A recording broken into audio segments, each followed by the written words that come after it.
Kansas dust was a fine, choking powder that settled on everything, a constant reminder of the world shrinking around Eleanor Pierce. It coated the sills of the schoolhouse where her father taught, dulling the spines of his precious books. It settled in the prim lace at her own throat, a gritty testament to the life laid out for her. At 23, she was an object of gentle pity in their small community, a spinster in the making. Her prospects, like the summer fields, had withered under a sun of polite expectations and quiet judgments. She was too tall, they whispered, her gaze too direct. Her mind, sharpened on her father's library, was considered less an asset and more a peculiarity, like a six-fingered cat. The letter arrived on a Tuesday, carried by a boy whose face was already smudged with that same ubiquitous dust. It was from the Arizona Territory, the paper thin and brittle, smelling of distance and something wild she could not name. Her uncle, her mother's adventurous, seldom seen brother, was dead. He had been a man who chose the horizon over the hearth, a choice Eleanor was beginning to understand with an ache that felt like a physical sickness. He had left her, his only living relative of consequence. What little he had, a trading post, the letter specified, situated on the very edge of the Navajo lands, a place called Two Coyotes. Her father, a man whose spine was as straight and unbending as the ruler he used on unruly boys, read the letter over her shoulder. His lips thinned. He saw only destitution and danger, a woman alone in a godless land full of savages and scoundrels. He spoke of duty, of her place here, caring for him in his twilight years, of the quiet dignity in accepting one's lot. But Eleanor heard a different call. In the words Arizona Territory, she heard not an ending, but a beginning. It was a summons from a world made of rock and heat and sky, a world that did not care for lace collars or whispered judgments. The dust of Kansas was the dust of a life already lived, of a story already written for her. The dust of Arizona, she imagined, would be different. It would be the dust of creation. The decision settled in her not like a choice, but like a remembering of who she was meant to be. She would go. The arguments were terrible. Her father's quiet disappointment a heavier blow than any raised voice could ever be. But for the first time, Eleanor felt the hard, unyielding bedrock of her own will. She packed a single trunk with practical dresses, her mother's locket, and a surprising number of books her father would have deemed unsuitable for the frontier. The journey west was a long, shuddering sermon on the vastness of the continent. The green-ordered plains of her home gave way to rolling, sun-baked hills, then to a starker country that seemed to flay the softness from a person. The air grew thin and dry, and the sky became a relentless, infinite blue. Fellow travelers, families in search of fortune, and solitary men with haunted eyes looked at her with a mixture of curiosity and concern. A lone woman, traveling to a place most were fleeing. She kept to herself, her chin held high, her gaze fixed on the brutal, beautiful landscape unfolding outside the stagecoach window. This was not a world that offered comfort. It demanded strength, and Eleanor found, to her own surprise, that she had reserves of it she had never been allowed to test. The stage left her at a dusty crossroads with a single, heat-warped signpost.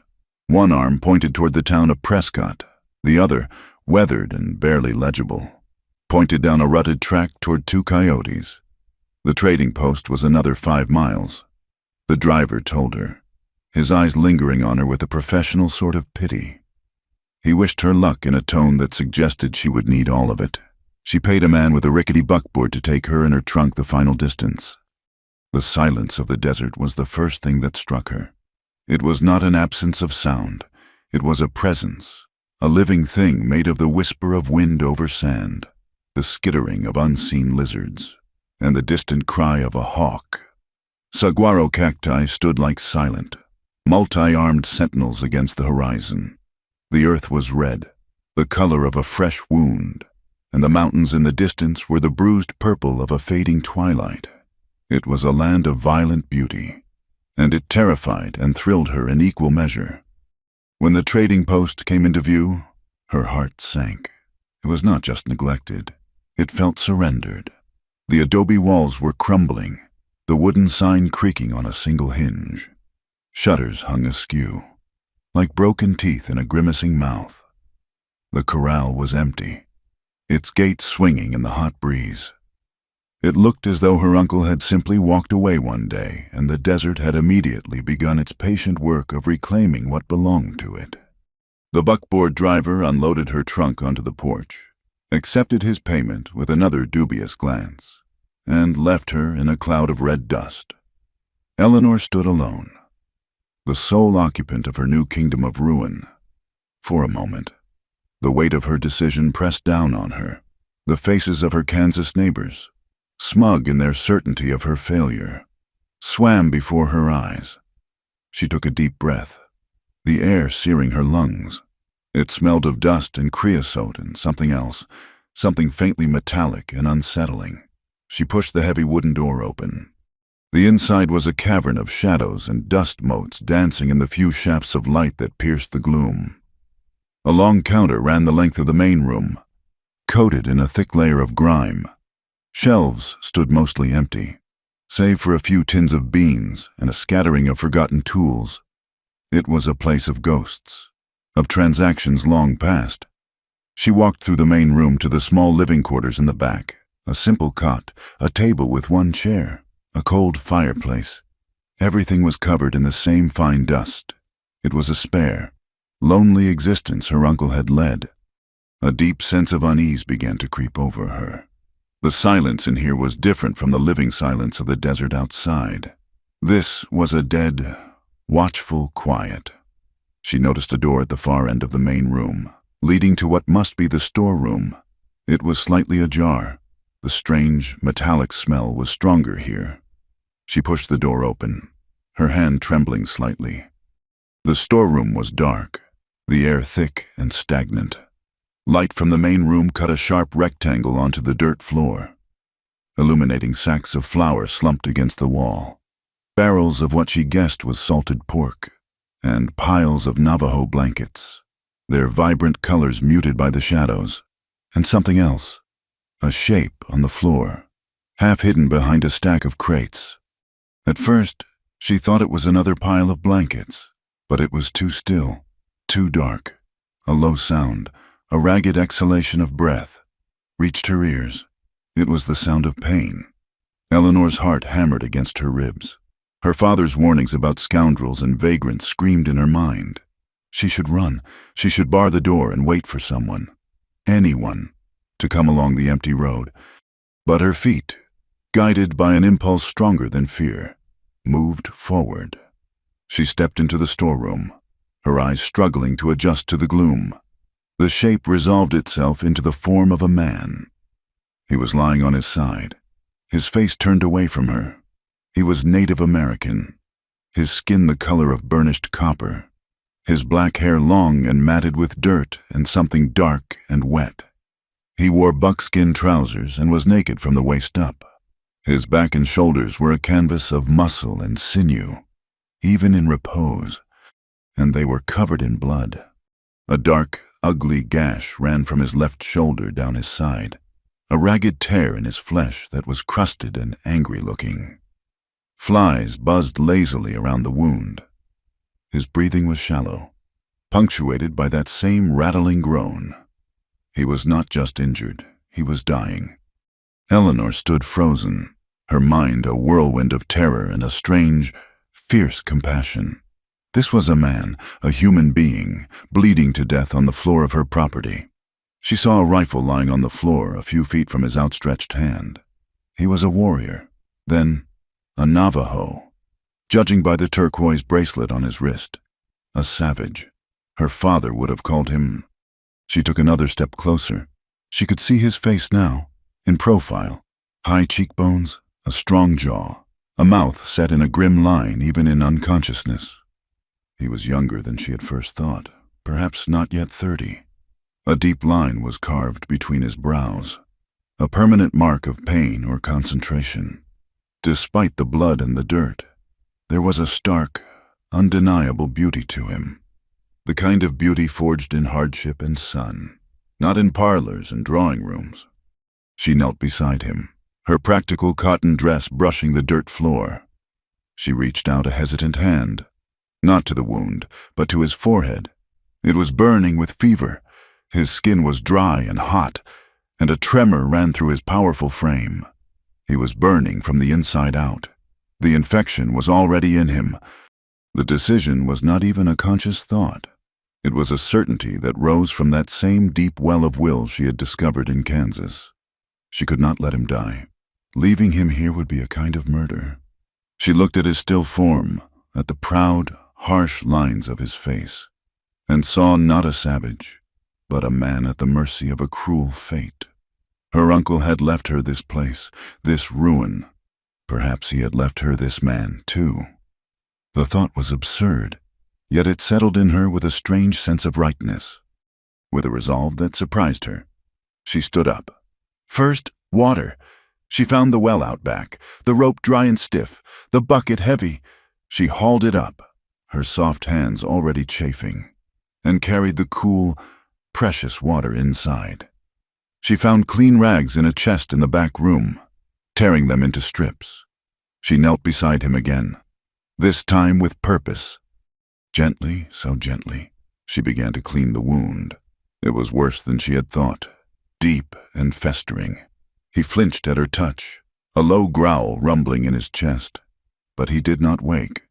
She worked methodically, her fear receding as the immediate, practical needs of the task took over. She washed away the dried blood, her stomach turning at the sight but her hands remaining steady. She had seen her uncle tend to injured farm animals, had read of battlefield medicine in books. It was a poor education for this, but it was all she had. She bathed his face, pushing the matted hair back from his forehead. A long, thin scar cut across his right eyebrow, a silver line against his dark skin. It was an old wound, healed and pale. She wondered what kind of life he had lived, a life that etched such marks onto a man. As she worked, a strange intimacy grew in the dusty silence of the storeroom. She was touching this stranger in a way she had never touched another man, her hands learning the shape of him, the heat of his fever, the solid strength of his bones beneath the skin. She felt a flicker of something she could not name, a dizzying mix of fear and fascination. He was all that her world had taught her to fear, a wild, dangerous man from a world of violence. Yet here he was, helpless under her hands, and she felt not revulsion, but a fierce, protective instinct. She forced a little water between his cracked lips. He swallowed weakly, his throat working. It was a small victory, but it felt monumental. For hours she worked, bathing his skin to bring the fever down, cleaning the wound as best she could, covering it with a clean cloth. The sun began to set, painting the desert in hues of orange and rose and flooding the trading post with a soft, forgiving light. She dragged a mattress from the cot in the back room and, with a strength she did not know she possessed, managed to roll him onto it, his weight a dead, heavy thing. She covered him with one of the Navajo blankets from the pile, its geometric patterns a stark contrast to his still form. As darkness fell, she lit a single lantern, its golden glow pushing back the shadows. She sat on an overturned crate beside him, the rifle now propped safely against the far wall. The silence returned. Deeper now in the night, she watched the slow, shallow rise and fall of his chest. He was still alive. For now, that was enough. She had come to the desert seeking freedom, seeking a life of her own making. She had not expected that life to begin here, in a dusty storeroom, with the fate of a wounded warrior resting entirely in her hands. The desert had given her a challenge, and she had accepted. What would come of it? She did not know. But as she watched him breathe in the flickering lantern light, Eleanor Pierce knew, with a certainty that settled deep in her bones, that she was no longer in Kansas. The fever did not break for 2 more days. They were a blur of hauling water, of bathing his hot skin with cool rags, and of sleeplessness. The lantern burned through the night, a tiny star of defiance in the vast, dark desert. In that small circle of light, Eleanor learned the landscape of him. She learned the rhythm of his breathing, the way his muscles would clench in a fever dream, the faint scent of pine and smoke that clung to him even through the sickness. She spoke to him in low tones, not because she thought he could understand, but because the silence felt too much like a tomb. She told him about Kansas, about the flatness of the land and the flatness of her life, her words filling the dusty air with a story he was not meant to hear. On the morning of the third day, she awoke slumped against a crate to find him watching her. His eyes were open. They were the darkest eyes she had ever seen, the color of wet obsidian, and they held an unnerving stillness. There was no fevered glaze in them now, only a sharp, assessing intelligence. Fear, cold and immediate, shot through her. The helpless man was gone. In his place was a warrior, alert and wary. She straightened up, her body stiff and sore. "You are awake," she said, her voice a foolish whisper. He did not reply immediately. His gaze moved from her face, around the storeroom, to the rifle propped against the far wall, and finally down to the clean bandage on his side. He tried to sit up, a sharp hiss of pain escaping his lips. "You should not move," Eleanor said, moving forward instinctively. "Your wound is deep. It is infected." He ignored her, pushing himself up with one arm, his jaw tight. The effort cost him, leaving him pale beneath his copper skin and breathing heavily. He finally settled into a sitting position against the wall, the blanket pooled around his waist. His eyes met hers again. "Where is he?" His voice was a low rasp, rough from disuse. "Where is who?" "The old man, the traitor." "My uncle," she clarified. "He passed away. That is why I am here." A flicker of something unreadable passed through his eyes. He absorbed this information without comment, his gaze once again sweeping over her, taking in her plain dress, her tired face, her hands, which were now calloused and rough. "You did this?" he asked, gesturing to his bandaged side. She nodded. "I cleaned it as best I could. And the fever, I gave you water." He was silent for a long time, so long that Eleanor began to think he would not speak again. His stillness was not empty. It was watchful, a gathering of thoughts. "You should have left me," he said at last. It was not an accusation, but a simple statement of fact. "I could not," she replied, just as simply. That was the beginning of their life together at Two Coyotes. He told her his name was Tahoe. He did not say more, and she did not ask. His recovery was slow, but his strength was formidable. Within a week he was walking, his movement stiff but purposeful. He never spoke of how he had come to be wounded and bleeding in her storeroom, and Eleanor respected his silence. In turn, he did not question her presence in this desolate place. They were two solitary people, washed up on the same shore by different storms. Eleanor set about making the trading post habitable, and then profitable. She scrubbed away years of dust and neglect, her body aching with the unfamiliar labor. She took inventory, finding the shelves more bare than she had realized. She knew then that she could not just pack up and leave. This place was her inheritance, her one chance at a life that was her own. She would make it work. Tahoe watched her, his dark eyes missing nothing. He began to help, his actions speaking far louder than words ever could. He repaired the broken corral gate, his hands surprisingly deft with the worn tools. He rehung the heavy shutters, his quiet strength making the task look easy. He taught her how to find the sweet spot in the well pump to draw water without exhausting herself. They worked in a comfortable silence, developing a rhythm that required few words. One morning, Eleanor was attempting to organize the remaining tins on the shelves, trying to impose a sense of order on the chaos. She had decided on an alphabetical arrangement, a small piece of her father's scholarly world brought to this wild place. Tahoe stood in the doorway, watching her move a tin of peaches for the third time. "The beans do not care if they stand next to the corn," he observed, his voice devoid of judgment but filled with a faint, dry amusement. Eleanor stopped, a flush rising on her cheeks. "It is about order," she explained. feeling the need to defend her logic. It makes things easier to find. He nodded slowly, his gaze thoughtful. Your world has many rules for things that do not need them. It was not a criticism, but it struck her with the force of a revelation.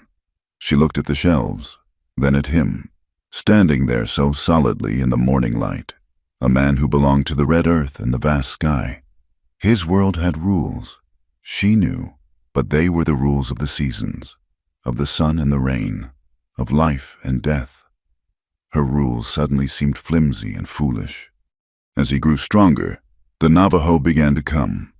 They would appear out of the heat haze of the desert, materializing as if from the earth itself. At first, they would stop at a distance, their faces impassive, their eyes on the trading post. They were waiting. They were watching. Tahoe would go out to meet them, speaking in their own tongue, his voice a low, melodic murmur that was entirely different from the clipped English he used with her. After these quiet conversations, the people would approach. They brought beautiful woven blankets, intricate silver jewelry, and pottery the color of the sunset. In exchange, they wanted flour, sugar, coffee, and tools. Tahoe became her translator, her broker, her bridge to this other world. He explained the value of the goods, the nuances of the trade. He was scrupulously fair, to her and to his people, and she quickly realized that the success of Two Coyotes depended entirely on the trust they placed in him. During these exchanges, Eleanor stayed behind the counter, a silent partner. She was fascinated by the quiet dignity of the Navajo people, the beauty of their language, the love they showed their children, who clung to their mother's skirts with wide, curious eyes. She was an outsider, a pale woman in a world of sun and shadow, but they treated her with a grave, distant courtesy, because Tahoe was there. The isolation of the trading post was broken one afternoon by the arrival of a buckboard from the opposite direction, from Prescott. On the seat were Reverend Miller and his wife, their faces set with pious concern. The Reverend was a thick-set man with a voice accustomed to filling a church, and his wife was a small, bird-like woman who looked at the desert as if it were a personal affront. They had heard, the Reverend boomed, that a decent, church-going woman was living alone in this forsaken place. They had come to offer Christian fellowship and to persuade her to return to civilized society. His gaze fell upon Tahoe, who was sitting on the porch mending a piece of tack, and his expression soured. "My dear Miss Pierce," the Reverend said, lowering his voice to a conspiratorial rumble, "it is not right for a woman of your quality to be living unchaperoned, and in the company of that man." Eleanor's spine stiffened. "That man's name is Tahoe. He is my partner in this business." "Partner, Mrs." Miller chirped, her eyes wide with a horror that was not entirely feigned. "But he is a savage. He has shown me more civility than many men I knew in Kansas." "Madam," Eleanor replied, her voice dangerously quiet, "and without him, there would be no business. I intend to stay." The Reverend lectured her on propriety, on her immortal soul, on the rumors that were already spreading through Prescott. A white woman living with an Indian. It was an outrage, an offense against God and decency.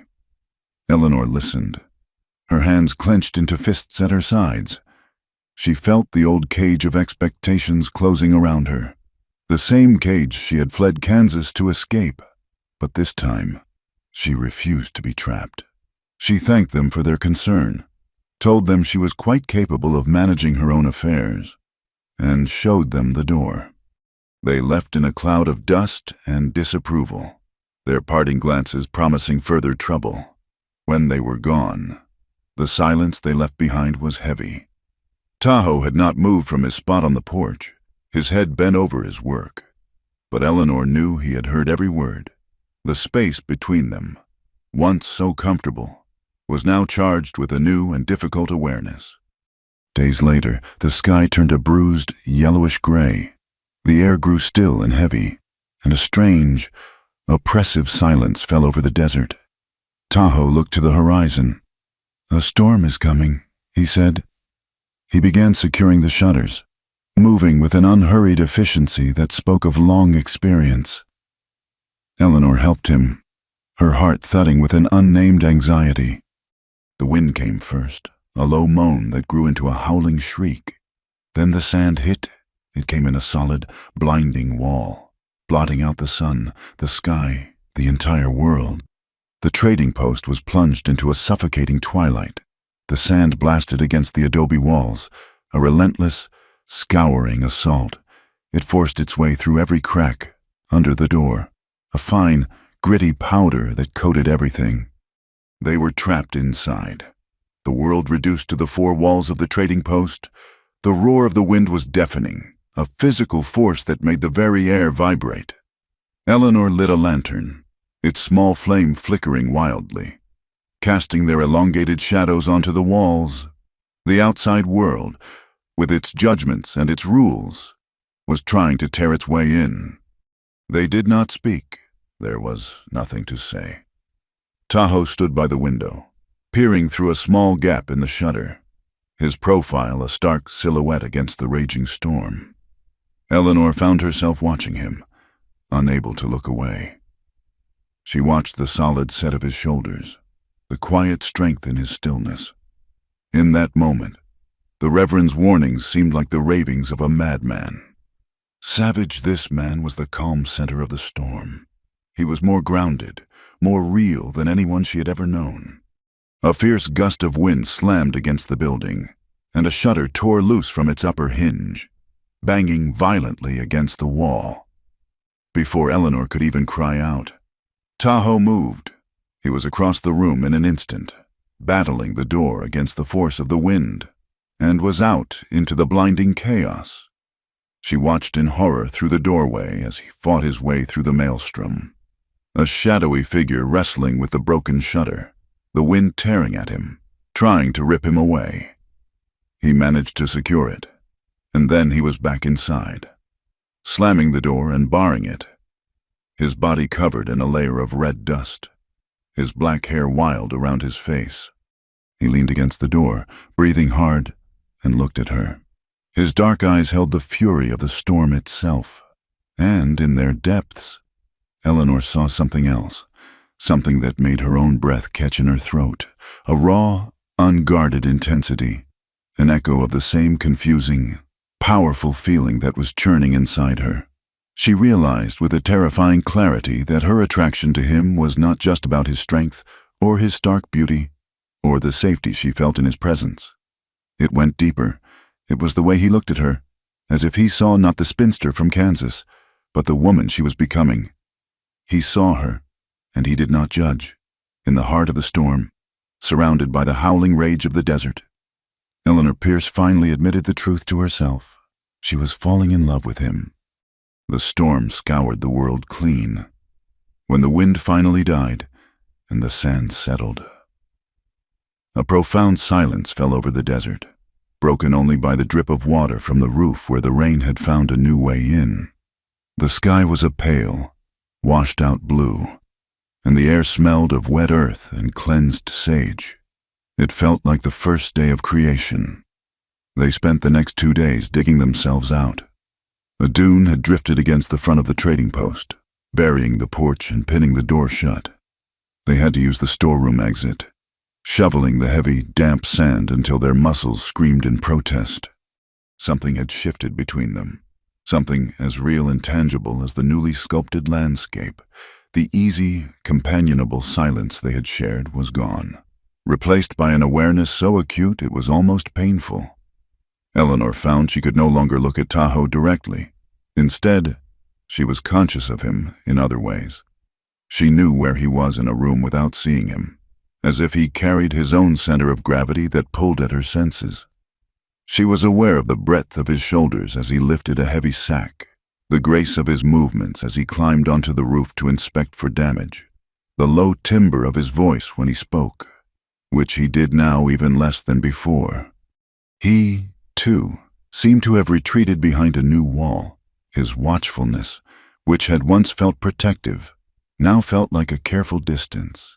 His eyes would meet hers for a fleeting second, and in that instant, She would see a flicker of the storm's intensity before he looked away, his expression becoming shuttered and remote. They were like two planets that had been knocked from their orbits, now circling each other in a new, uncertain pattern, governed by a force they both refused to name. The air between them hummed with unspoken words, with the memory of his body shielding the door, of his eyes holding hers in the heart of the maelstrom. They worked hard, the physical labor a welcome distraction from the tension. They repaired, they cleaned, they rebuilt. The trading post, which had been a place of quiet refuge, now felt small, the walls seeming to press in on them. Eleanor found herself making unnecessary trips to the well, just to be outside in the vast emptiness where she could breathe again.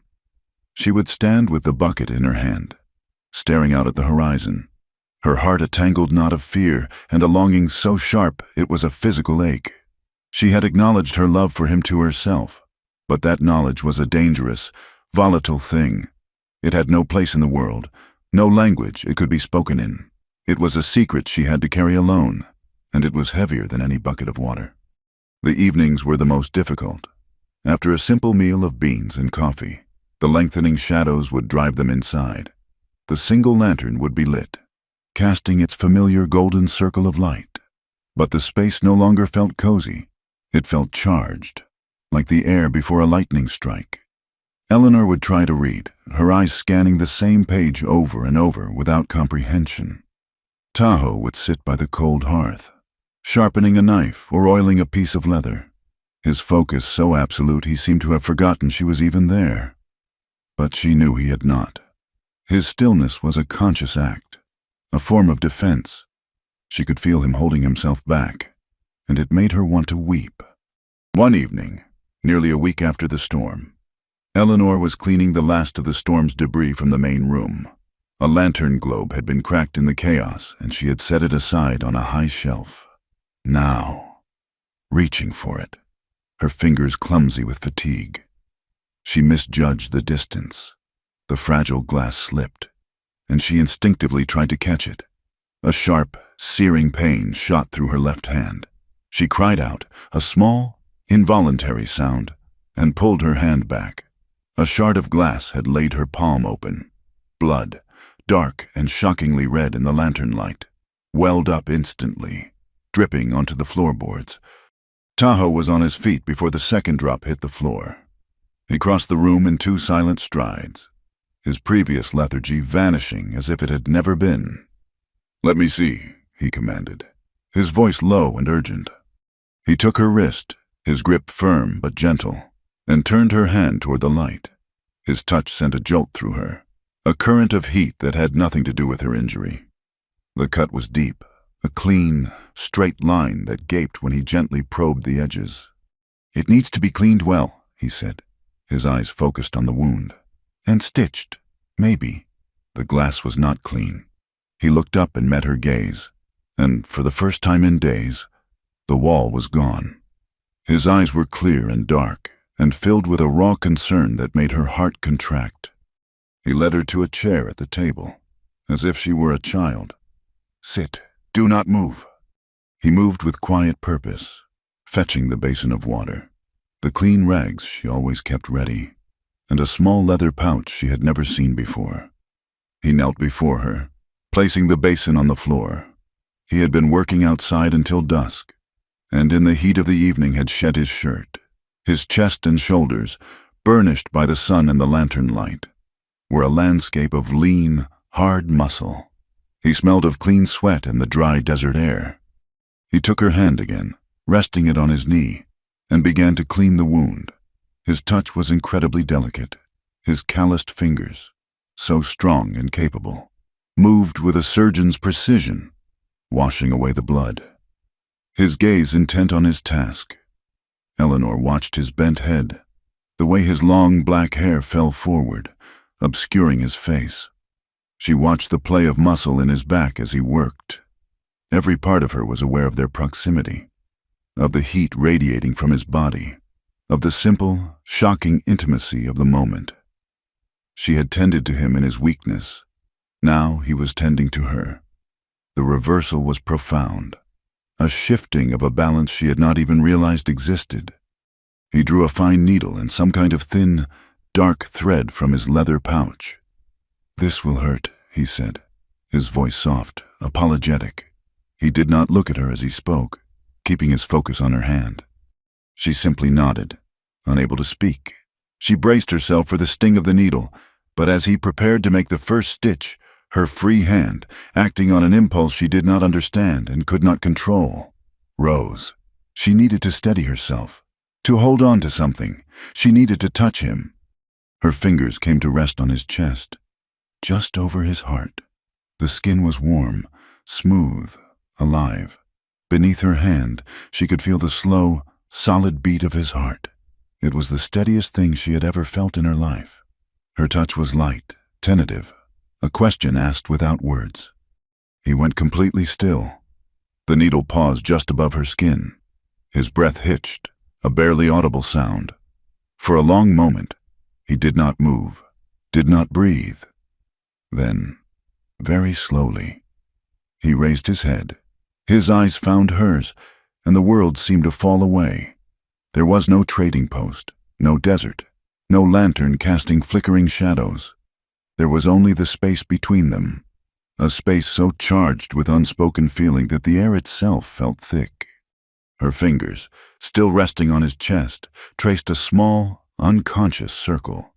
They brushed against the raised, silver line of a scar, a pale crescent just below his collarbone.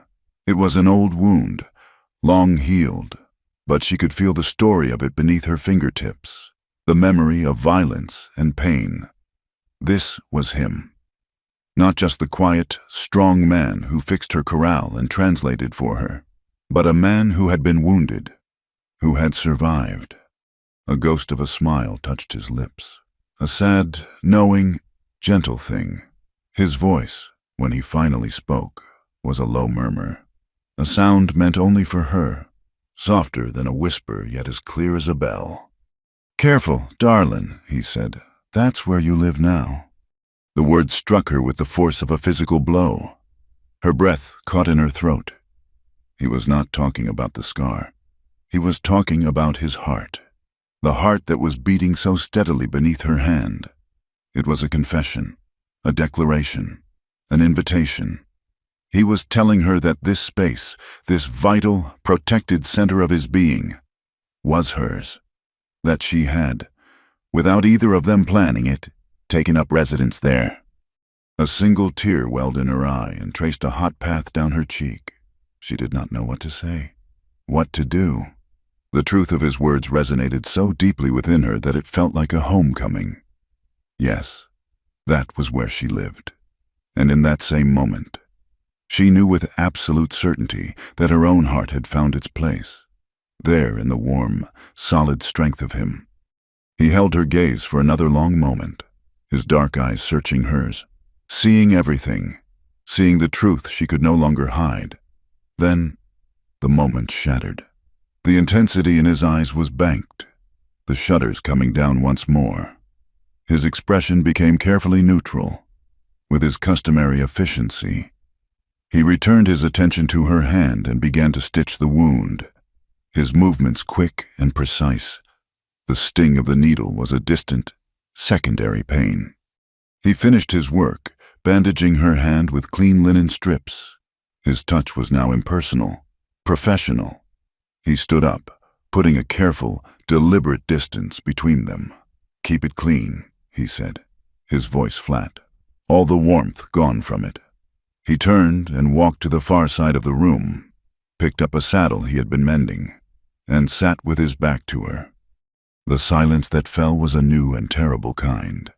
It was not the silence of companionship, nor the silence of tension. It was the silence of fear. They had stepped across a line, had spoken a truth so profound and so dangerous that the only possible response was to retreat as far away from it as possible. They had seen into each other's hearts, and the sight had terrified them both. The fragile bridge between their two worlds had been built, but neither of them had the courage to cross it. The days that followed were a torment of polite distance. They moved around each other with a careful, measured grace that was more intimate than any touch. Every shared task, every necessary word, was fraught with the memory of her hand on his chest, of his low, devastating confession. He had named the thing that had grown between them, and now that it had a name, it was a wild creature they were both afraid to look at directly. Eleanor buried herself in her ledger, the neat columns of figures a comforting, tangible reality. She calculated profits that did not exist and ordered her small world with an ink pen, while the true, chaotic state of her heart went unrecorded. Tahoe spent his days outside, disappearing for hours at a time, returning with a rabbit for their dinner or with his hands smelling of horse and leather. He was building a wall of activity, of physical exertion, and she was building one of ink and paper. The world outside the trading post, however, had not forgotten them. The rumors the Reverend had warned of had taken root in the thin, parched soil of Prescott and had grown into something ugly and twisted. They came on a hot, merciless afternoon. 4 of them on horseback, their faces hard and bearded, their eyes narrowed against the glare of the sun. They were not townsfolk, but prospectors or ranchers, men who lived by a harder, simpler code of suspicion and force. They rode not with the casual air of customers, but with the grim purpose of a posse. Their leader, a tall man with a stained duster and cruel, pale eyes, dismounted and swaggered onto the porch. Tahoe, who had been sitting in the shade repairing a bridle, rose slowly to his feet. He did not speak, but his stillness was a challenge, a silent claim to the ground he stood on. "You, the woman?" the man asked, his eyes dismissing Tahoe and fixing on Eleanor, who had come to the doorway. "I am Eleanor Pierce," she said, her voice steady despite the hammering in her chest. "This is my trading post." "We heard you was keeping a pet Navajo out here," the man said, a smirk twisting his lips. He spat a stream of tobacco juice into the dust. "We got business with him." "Tahoe is my partner," Eleanor said, the words tasting of defiance. The man laughed. A short, ugly bark. "Partner. That what you call it?" His gaze flicked to Tahoe. "There's been trouble up by the Verde River. An army supply wagon hit. Apaches, some say. But others say Navajo tracks were found. Tracks of a man wearing army boots." Eleanor's blood ran cold. She knew Tahoe had served as a scout. She had seen the worn boots he sometimes wore.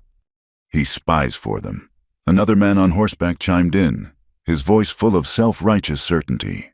"Sits here, learns the comings and goings, then reports back to his kind."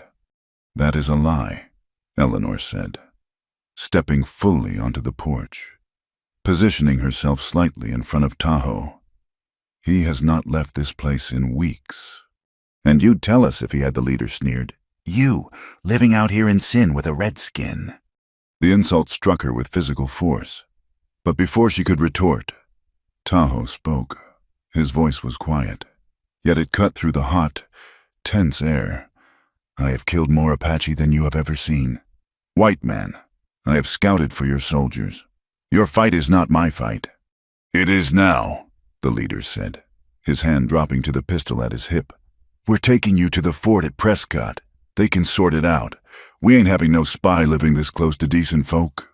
The situation was spiraling out of control, the raw, unthinking hatred of the men an almost palpable force.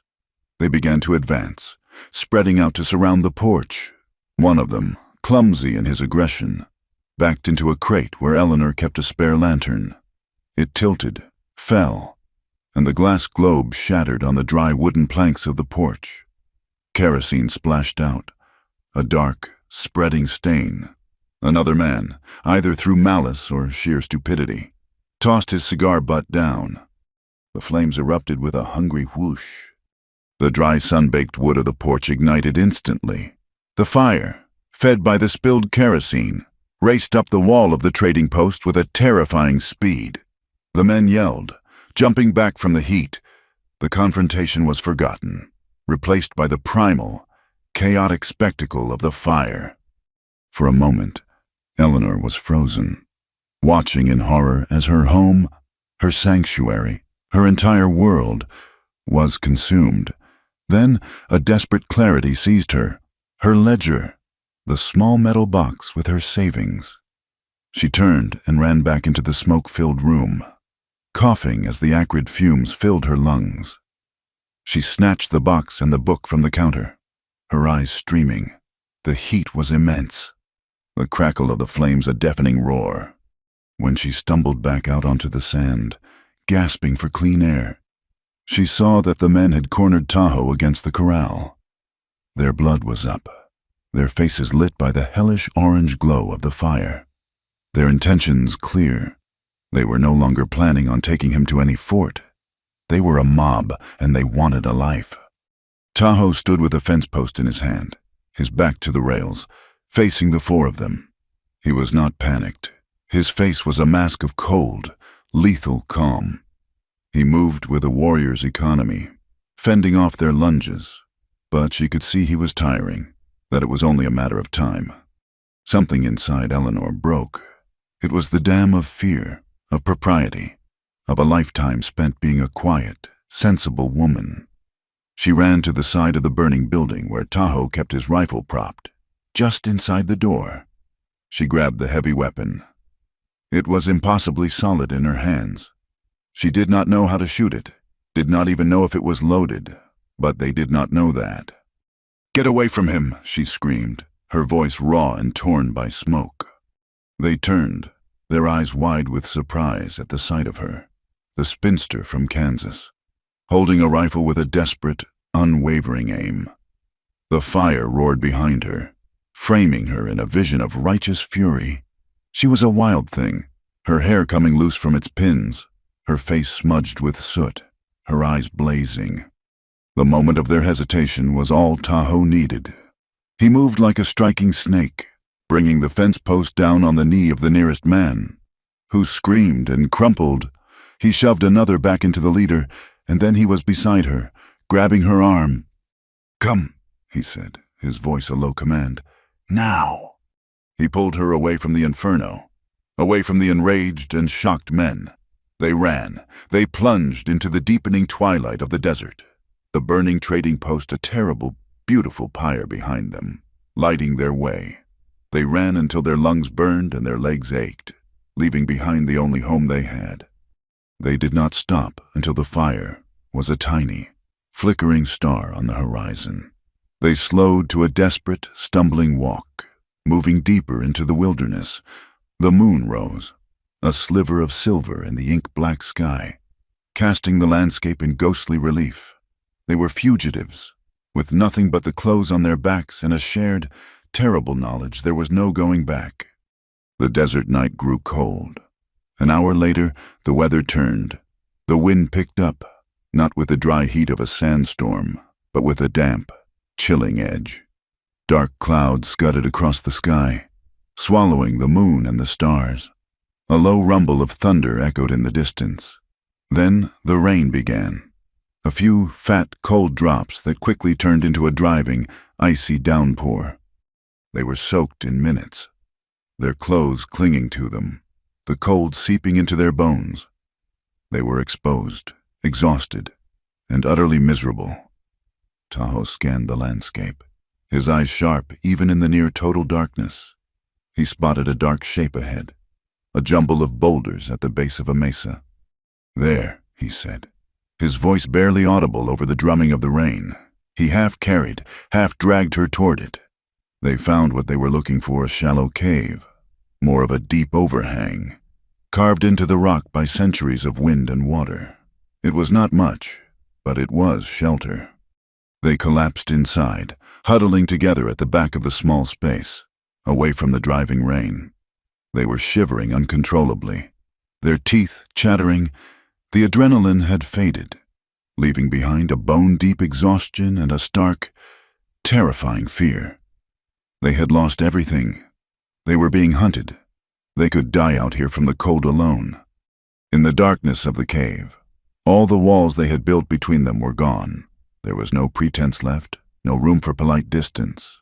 There was only the cold, the dark, and the trembling of their own bodies. Eleanor could feel the tremors running through Tahoe's powerful frame.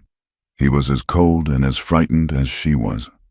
Instinctively, they moved closer, seeking the small comfort of shared body heat. She was pressed against his side, her head resting on his shoulder. She could feel the hard muscle of his arm, the solid wall of his chest. He put an arm around her, pulling her tighter against him. It was not a gesture of passion, but of pure, desperate survival. They were two living creatures clinging to each other against the storm. She tilted her head up, trying to see his face in the gloom. She could make out only the strong line of his jaw, the dark shape of him.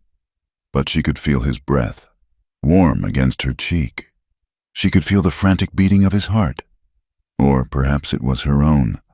"Tahoe," she whispered, her own voice sounding strange and small. He looked down, and she knew he could see her, that his eyes had long adjusted to the dark. He did not speak. There were no words for what lay between them, for the fire and the flight and the fear. There was only this desperate, shivering closeness in a storm-swept cave. He lowered his head, slowly, hesitantly, and then his lips were on hers. It was not a gentle kiss. It was born of desperation and terror, of a need so profound it erased all thought. It was cold and wet from the rain, and tasted of smoke and fear. It was a hungry, frantic claiming, a desperate affirmation of life in the face of oblivion. She kissed him back with all the pent-up longing, all the unspoken love, all the terror of the last few hours. It was a kiss that sealed their fate, a wild, hopeless, beautiful surrender. In the heart of the storm, in the darkness of the earth, they were no longer two separate people, but one single, desperate flame against the cold. The dawn that broke over the storm-washed world was achingly beautiful and cruelly indifferent. Light spilled over the horizon, painting the wet sand in shades of rose and gold. Inside the cave, the cold was a physical presence, a damp ache in their bones. Eleanor awoke first, her body stiff, her cheek pressed against the hard muscle of Tahoe's shoulder. His arm was still around her, a heavy, protective weight. The memory of their desperate kiss returned with a rush, a confusing mixture of shame and a fierce, undeniable rightness. They moved away from each other in the gray morning light, the spell of the night broken. A new, profound awkwardness hung between them. They had shared something primal in the dark, and now, in the unforgiving light of day, they were strangers again, with no map for this new territory. He would not meet her eyes. He rose and went to the mouth of the cave, a silhouette against the brightening sky, his shoulders rigid with a tension that seemed to have settled deep into his soul. They traveled for 2 days, moving southwest, deeper into the vast, empty heart of the desert. Tahoe set a relentless pace, as if trying to outrun the memory of the fire, or perhaps the memory of the cave. He was a different man out here, in the confines of the trading post. He had been a quiet, solid presence. Here, in his own element, he was something more. He read the landscape like a language she could not comprehend, finding water where she saw only dry rock, pointing out the tracks of a coyote, the distant flight of an eagle. He moved with a silent, fluid grace, a part of the wilderness, not a trespasser in it. But his silence was heavier than before, laced with a grimness that frightened her. The light in his eyes, the faint amusement she had sometimes seen, was gone, replaced by a haunted, inward-looking darkness.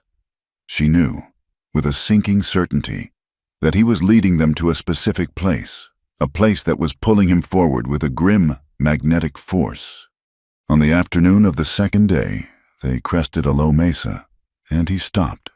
Below them, nestled in a shallow, wind-scoured canyon, was a scene of utter desolation. It had once been a settlement. The circular, ghostly outlines of several hogans were still visible, but their walls had collapsed, their timber roofs burned away, leaving only scorched and skeletal remains. A few broken pots lay half buried in the sand. The silence was absolute, heavier and more profound than the silence of the empty desert. This was the silence of a graveyard. "What is this place?" she asked softly, though she already knew. "My home," Tahoe said, and the words were stones in his mouth. "Where I was a boy." He started down the slope, and she followed, her heart aching for him. This was the source of his pain, the wound he carried that was far deeper than the gash she had healed on his side. They walked through the ruins, a place of ghosts. Eleanor could almost hear them, the laughter of children, the murmur of women at their looms, the quiet dignity of a people living in harmony with the harsh, beautiful land. Now, there was only the whisper of the wind through the bones of their homes. Tahoe stopped before the largest of the ruined circles. He knelt and touched a blackened stone at what would have been the threshold. His broad back was turned to her, but she could see the rigid line of his spine. The grief held tight in his powerful frame. "My mother was a weaver," he said, his voice a low, rough thing she had to strain to hear. "She would sit here in the sun. Her hands were never still." He paused, his fingers tracing the outline of the fallen stone. "Soldiers came. They said we had broken a treaty we never made. They said our land was needed for others." He looked up then, not at her, but at the empty, indifferent sky. They burned everything. They did not care who was inside. The raw, unadorned horror of his words struck Eleanor with the force of a physical blow. She saw it all, the smoke, the terror, the senseless, brutal destruction. This was the scar she had felt on his soul. This was the reason for his silence, for his watchfulness, for the deep, abiding sorrow in his eyes. He stood up and finally turned to face her. His expression was one she had never seen before, a mask of cold, hard resolve. The tenderness she had glimpsed, the man who had called her Darlin, was gone, buried beneath a mountain of grief and guilt. "You cannot stay with me, Eleanor," he said, his voice flat and devoid of emotion. "The men from the trading post, they will tell the soldiers. They will say I am a spy, a renegade. They will hunt me. And if they find you with me, they will not see a woman. They will only see what he called you, and they will treat you that way." The coldness of his words was a calculated cruelty, designed to push her away, to frighten her into saving herself. "Where would I go?" she asked, her own voice trembling. "Back to Prescott, to face the Reverend and his wife, to live on their charity, their pity." "It is better than being dead," he countered, his jaw tight. "I will take you close to the town. You can tell them I forced you, that you escaped. They will believe you. You can go back east. You can forget this place. Forget me." The finality in his tone, the way he was already erasing himself from her life, was more painful than any fire. He was trying to protect her. She understood that. He was trying to keep the flames that had consumed his family from consuming her as well. But in doing so, he was denying her, denying the truth that had been forged between them. She took a step toward him, her bandaged hand held at her side, her chin lifted in defiance. "I did not leave Kansas because I was looking for safety. Tahoe, I had safety. I had a world of quiet, suffocating safety. I left because I was not alive. I was just waiting to die a little bit each day." She looked around at the ruins, at the stark, brutal beauty of the canyon. "This is real. The fire was real. The storm was real. What I feel for you, that is the most real thing of all, and I will not run from it." She met his gaze, her own eyes clear and unwavering, pouring all the love and conviction she possessed into that single, soul-bearing look. "I did not come this far to be saved," she said, her voice ringing with a strength she never knew she had. "I came to live." Her words hung in the silent air between them, a declaration of faith in a faithless place.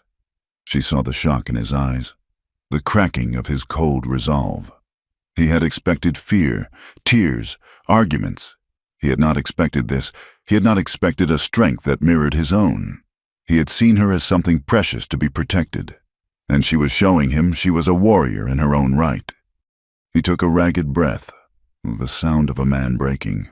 He closed his eyes for a moment, and when he opened them, the coldness was gone, replaced by a raw, aching vulnerability that was more intimate than any touch. The fight went out of him, leaving behind only the deep, desperate love he had tried so hard to deny. He did not speak. He simply opened his arms. It was all the invitation she needed. She went to him, closing the distance between them, and wrapped her arms around his waist, pressing her face against the warm, solid wall of his chest.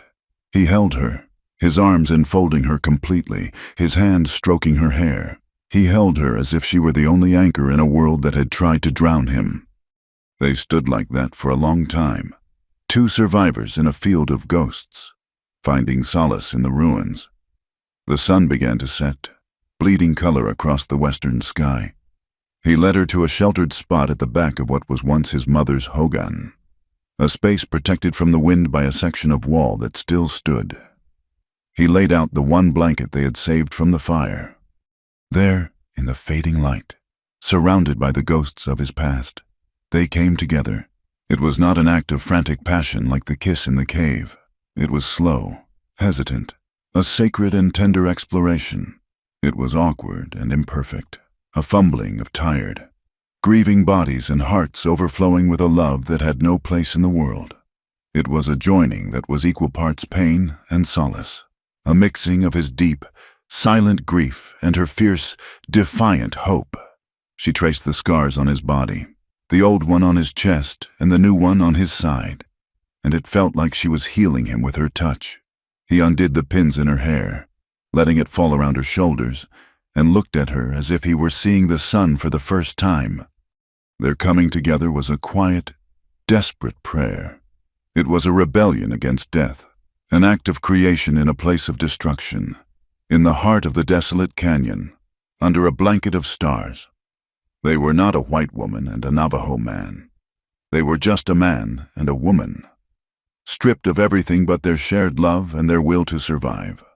They were planting a seed of life in a land of death, and in the quiet aftermath, holding each other against the cold desert night. Eleanor knew that no matter what happened, she had finally, truly, begun to live. The morning after was a quiet resurrection. The ghosts of the canyon were not gone, but they had made a space for the living. The profound, aching sorrow of the place was now tempered by a fragile, new tenderness. When Eleanor awoke, she was wrapped in the blanket and in the warmth of Tahoe's body, his slow, steady breathing a comforting rhythm against her back. The awkwardness of the cave was a distant memory. The truth of their bodies, of their hearts, had been spoken in the night, and there was no unsaying it. He was awake, watching the first light touch the canyon rim.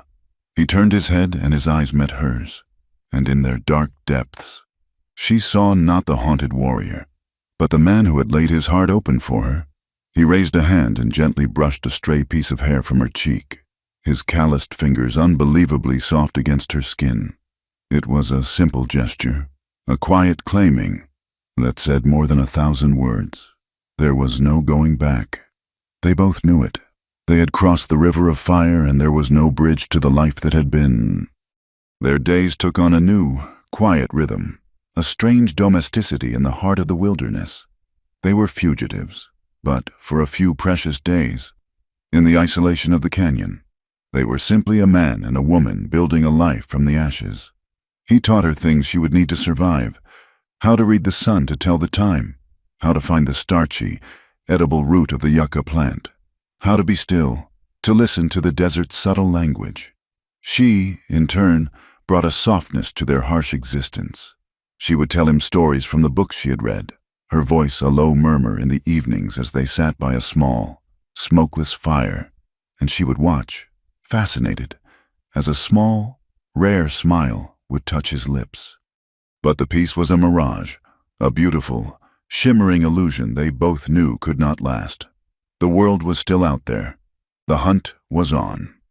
Tahoe was always watchful, his gaze constantly sweeping the horizon.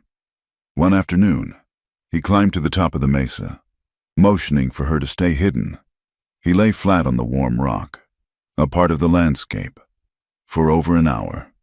When he came back down, the grim, hard look had returned to his face, and the brief interlude of peace was over. "Soldiers," he said, his voice clipped. "A patrol of 6 miles to the north, but moving in this direction. They are cutting for sign. They know I would come to the high ground." The cold knot of fear, which had loosened in the past few days, tightened in Eleanor's stomach again. The hunt was real. They had to move. They packed their few belongings, the blanket, the rifle, a small pouch of dried rabbit meat, and left the canyon of ghosts behind them. Turning south toward the sun-scorched plains that stretched toward Mexico.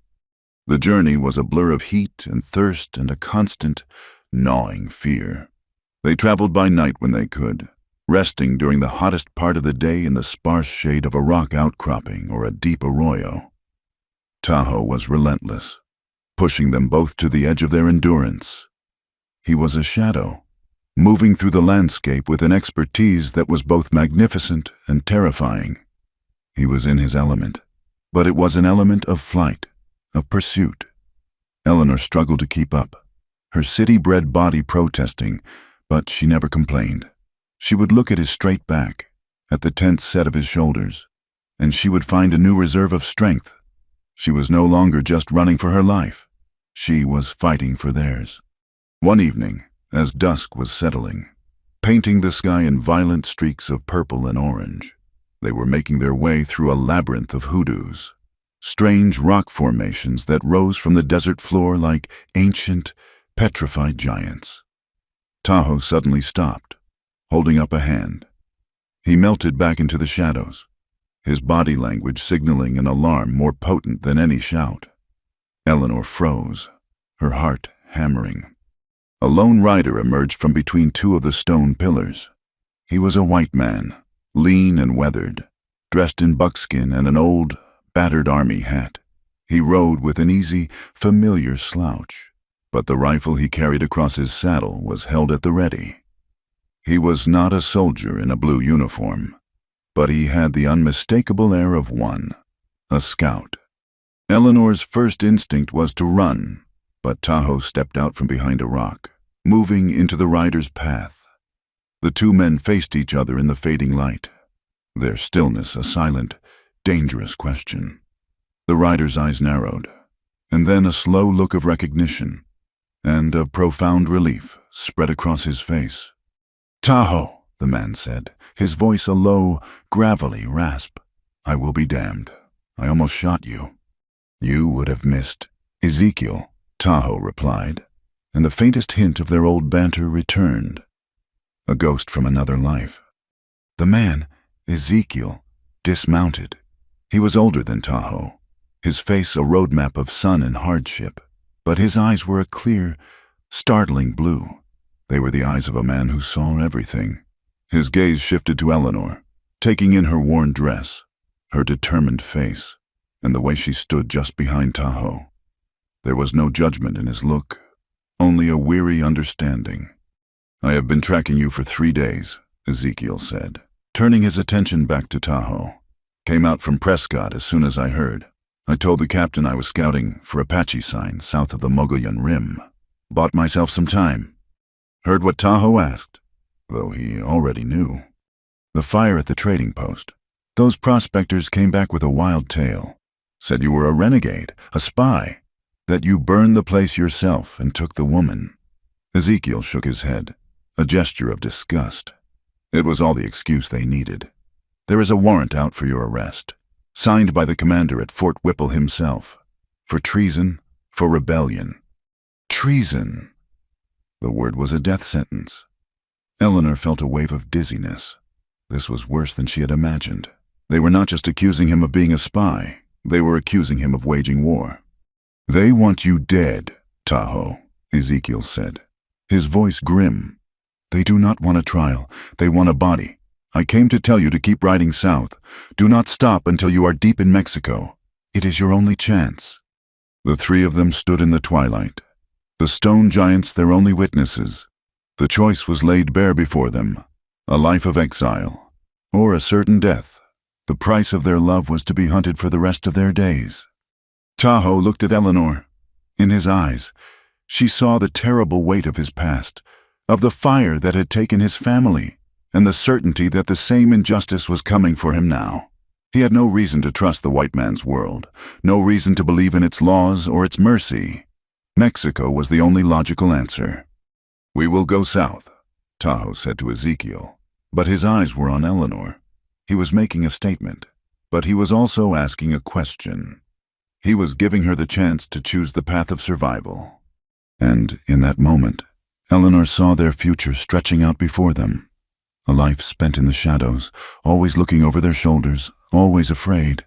A life where their love, the most real and vital thing she had ever known, would be a secret they had to hide like a crime. They would be safe, perhaps, but they would not be free. The cage she had fled in Kansas would simply be a larger one, its bars made of fear instead of propriety. She stepped forward, moving to stand beside Tahoe, not behind him. She looked at Ezekiel, then at the man she loved. "No," she said, her voice quiet but ringing with a conviction that startled both men. Tahoe turned to her, a deep line of protest forming between his brows. "Eleanor, you heard him. They will kill me." "They will kill you," she corrected him gently. "And they will kill me, too. Just more slowly. If we run, we are admitting we are guilty. We are letting their lies become our truth. We would spend the rest of our lives hiding from a world that has already judged us. What kind of life is that?"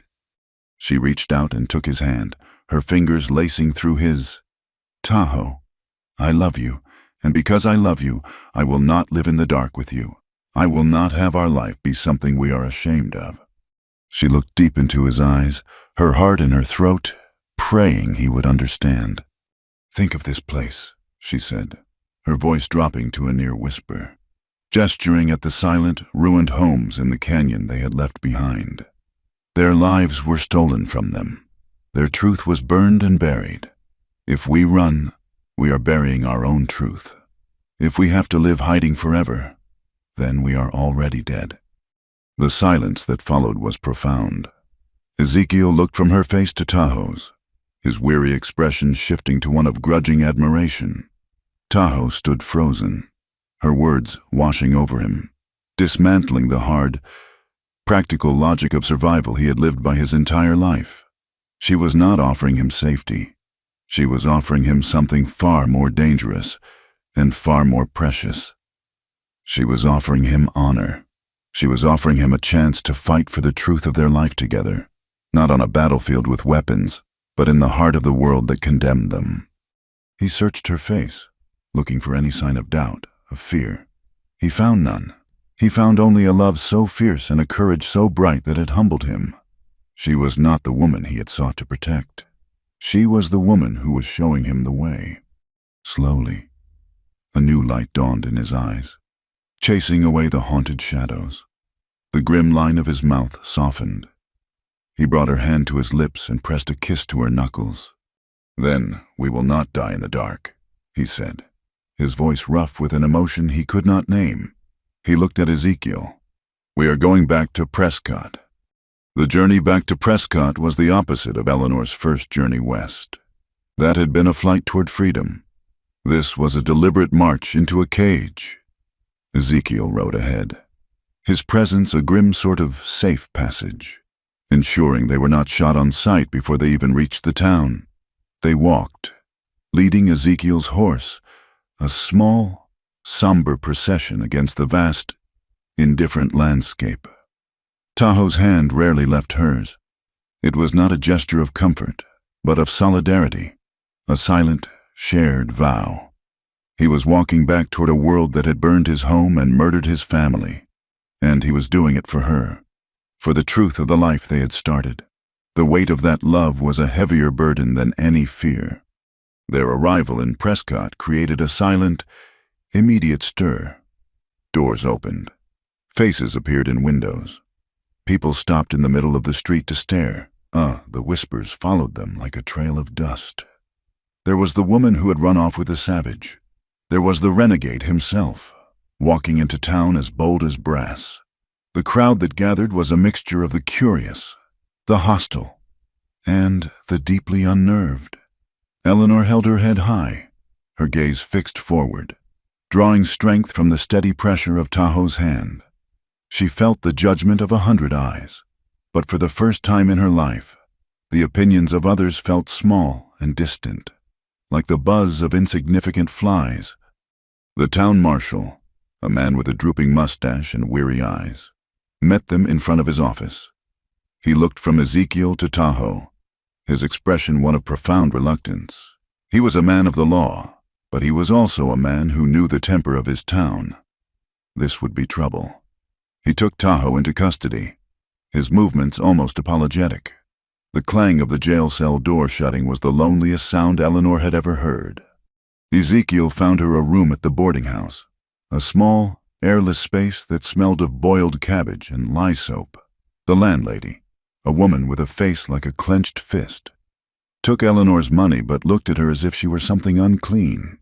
For 3 days, Eleanor was a prisoner in that room, the town's hostility a palpable force outside her window. But she was not idle.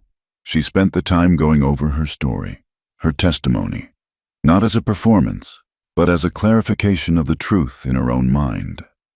She was not just fighting for Tahoe's life. She was fighting for her own. The trial was held in the town's main hall, a large wooden room that served as a church on Sundays and a dance hall on Saturdays. Today, it served as a crucible.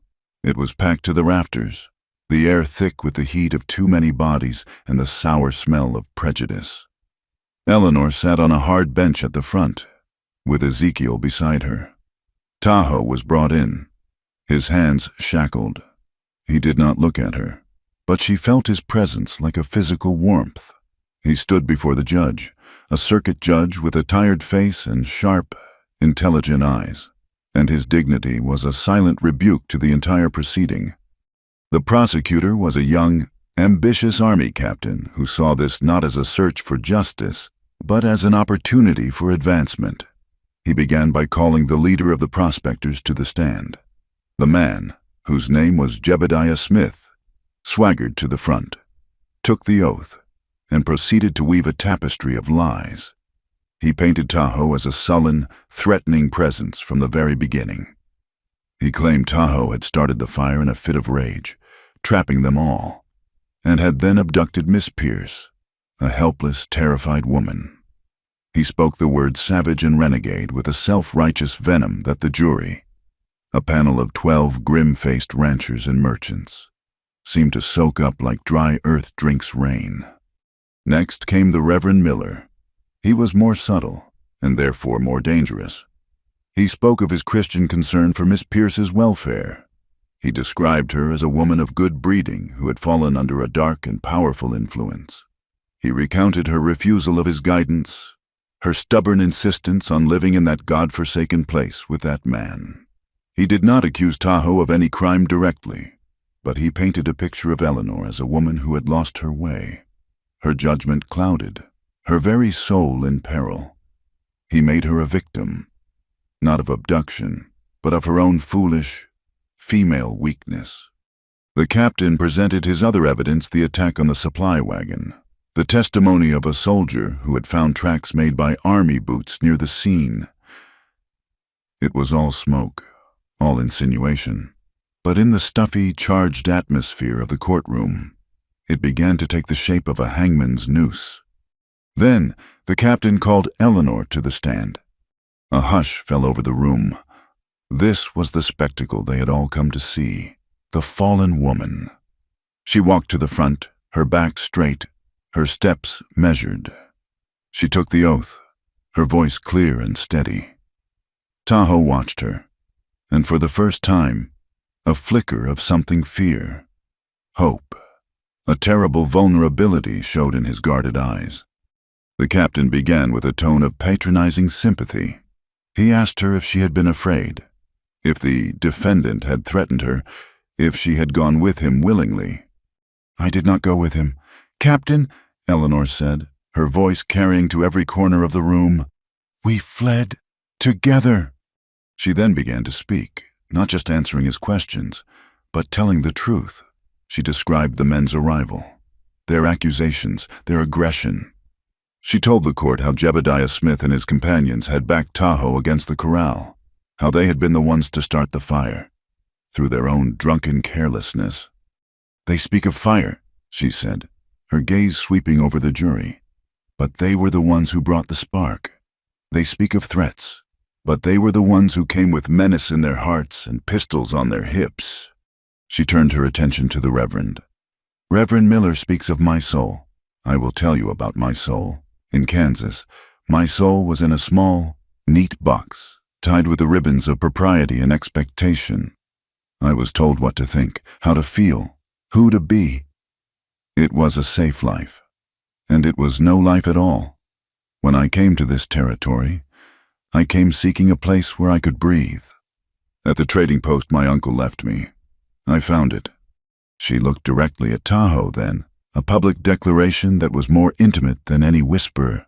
This man, Tahoe, did not threaten me. He helped me. He worked beside me. He was honest and fair in all his dealings. He showed me a kindness and an honor that I had seldom seen in the civilized world I left behind.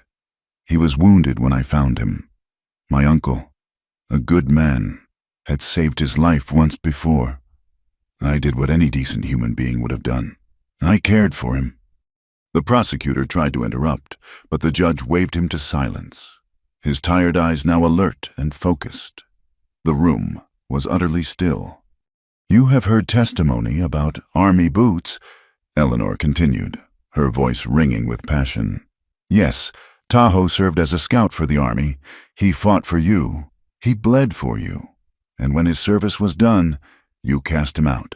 You speak of him as a spy, a traitor. I will tell you what he is.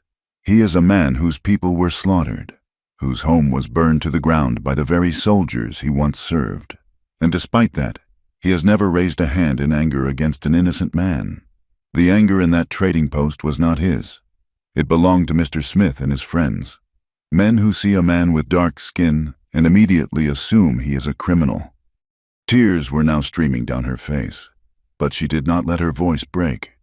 "You wish to judge our life together, then judge it. He is a man. I am a woman. We took a ruined place and we made it a home. We took the distrust between two peoples and we built a small bridge of commerce and respect. We took our own loneliness, and we found solace in each other.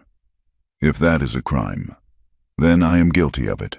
If that is treason, then my heart is a traitor. But if justice has any meaning in this room, you will see the truth. The only crime committed that day was the crime of hatred, and that crime was not ours." She finished, her chest heaving, her words hanging in the stunned silence. She had not just defended Tahoe. She had put the entire town, with its petty gossip and its deep-seated bigotry, on trial. The judge looked at the jury. "You have heard the testimony," he said, his voice heavy. "There is no direct evidence linking the defendant to the raid on the supply wagon. There is only the conflicting testimony of witnesses regarding the events at the trading post. You will consider the facts, and only the facts." The jury filed out. The wait was an agony. Eleanor could not bring herself to look at Tahoe. She had laid her heart bare for all to see, and she did not know if it had been enough. An hour passed, then two. Finally, the jury returned, their faces unreadable. The foreman, a stout, grim-faced blacksmith, stood up. He cleared his throat. "On the charge of treason and rebellion," he said, his voice booming in the silent room, "we, the jury, find the defendant not guilty." A collective gasp went through the crowd. The foreman added, almost as an afterthought, "On account of there being insufficient evidence." It was not an absolution. It was an acquittal on a technicality. But it was life. It was freedom. The marshal unlocked Tahoe's shackles. He stood, rubbing his wrists, and for the first time, he turned and looked at Eleanor. His eyes filled with a love and a gratitude so profound it took her breath away. They walked out of the courthouse together, into the harsh afternoon sun. The crowd parted for them, their faces a mixture of disbelief, resentment, and a grudging, confused respect. The silence was thick, a wall of unspoken thoughts. They had won in the courtroom, but they had not won here, on the dusty street. As they reached the bottom of the steps, a movement at the edge of the crowd caught Eleanor's eye. A Navajo family, a man, a woman, and two small children had been watching the entire proceeding from a distance. The woman met Eleanor's gaze, her face a mask of dignified composure. She gave her small daughter a gentle push forward. The little girl, who could not have been more than 6 years old, walked hesitantly toward Eleanor. She was shy, her dark eyes huge in her small face. She did not speak. She simply held out her hand. In her palm lay a simple bracelet, a thin strip of leather threaded with polished stones of brilliant, sky-blue turquoise. Eleanor knelt so she was at eye level with the child.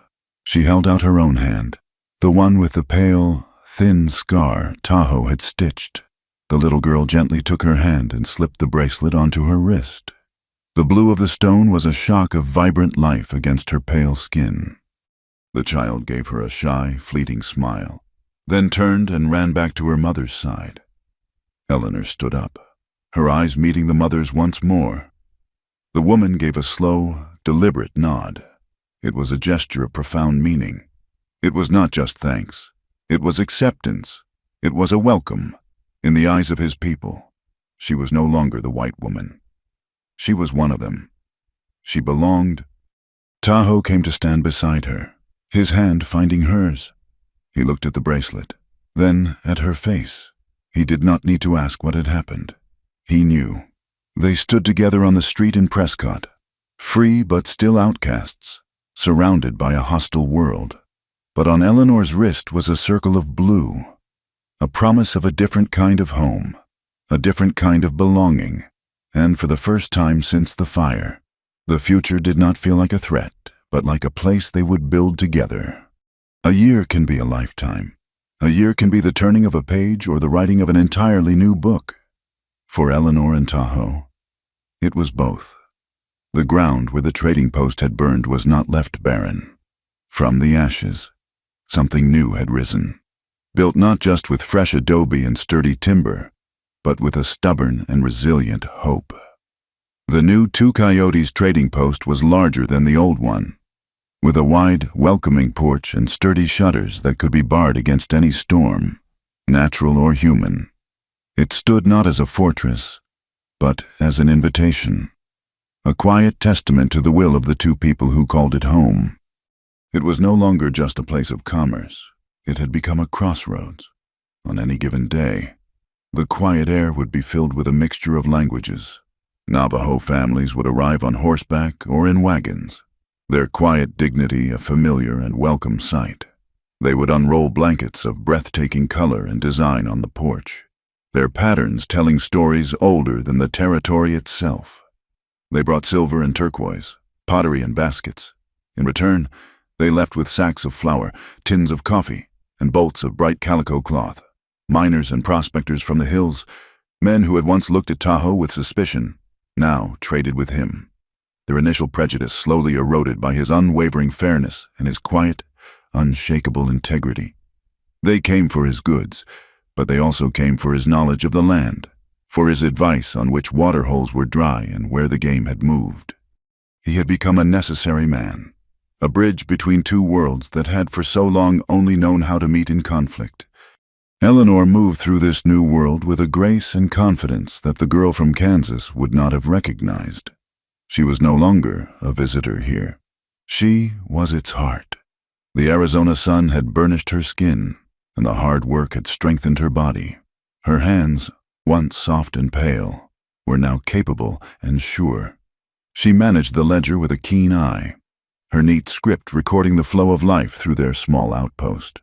But her true domain was the human one.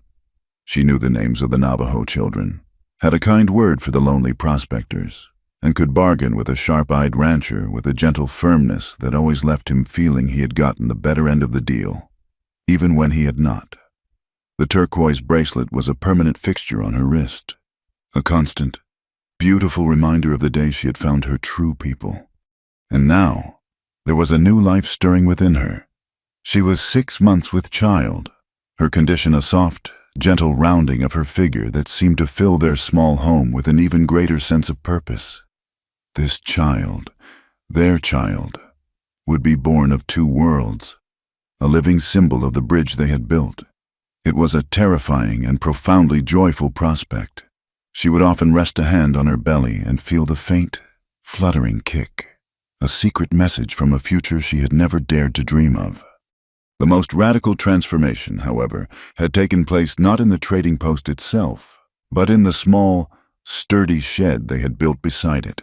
Every afternoon, for 2 hours, the shed became a schoolhouse. This was Tahoe's domain, and it was here that Eleanor saw the truest measure of the man she loved. He had taken the gift of letters that her father had so prized, a gift from her world, and he was sharing it with his, but he was also sharing the wisdom of his own people.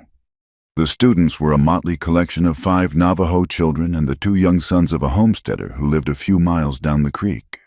Tahoe would sit on a low stool, and the children would gather around him on the floor. He taught them their letters, how to form the strange, angular shapes that made up English words, his large, calloused hand guiding a small one as it clutched a piece of charcoal. But he also told them the stories of his people, the stories of the creation, of Coyote, the trickster, of the sacred mountains. He taught them the names of the plants, the habits of the animals, the way to read the sky. He was teaching them to survive not just in one world, but in both. It was a quiet, revolutionary act, a weaving together of 2 different kinds of knowledge into something new and strong. Eleanor would often stand in the doorway and watch, her heart so full it felt as if it might burst. She would see the fierce concentration on the face of a small Navajo girl as she spelled out her name, and she would see the wonder in the eyes of the homesteader's boy as Tahoe explained how the hawk finds its prey. This was the future. This small, dusty room was the most hopeful place on earth. One warm summer evening, long after the last customer had departed and the sun had sunk below the horizon in a blaze of glory, they sat together on the porch. The day's heat was finally bleeding out of the earth, and a cool breeze whispered down from the high mesas. A symphony of crickets played in the twilight, and the first stars were beginning to prick the deep, velvet canopy of the sky. The trading post was quiet, a small island of light and peace in the vast, sleeping desert. Eleanor leaned her head against Tahoe's shoulder, her hand resting on the swell of her belly. He had his arm around her, his thumb gently stroking her arm. They did not need to speak. Their silence was a language now, rich with shared history and a deep, abiding comfort. They had faced down the worst of the world, and they had won. Not by defeating it, but by refusing to let its hatred become their own. They had chosen to build instead of to burn, to love instead of to fear. She thought of the girl she had been, the one who had arrived in this land so full of trepidation and a desperate, unformed longing. She had thought freedom was a place you could run to. She had learned, in the heart of the fire and the storm, that freedom was something you built inside yourself, something you had to be willing to fight for, to bleed for. She shifted, turning to face him in the deepening twilight. The light from the lantern in the doorway cast his face in warm relief, highlighting the strong lines of his cheekbones, the gentle curve of his mouth. She raised her hand, the one with the turquoise bracelet, and placed it on his chest, flat against his heart. She could feel its slow, steady rhythm beneath her palm, a beat as constant and as true as the turning of the earth. Her fingers brushed against the faint, silver line of the old scar. A soft smile touched her lips.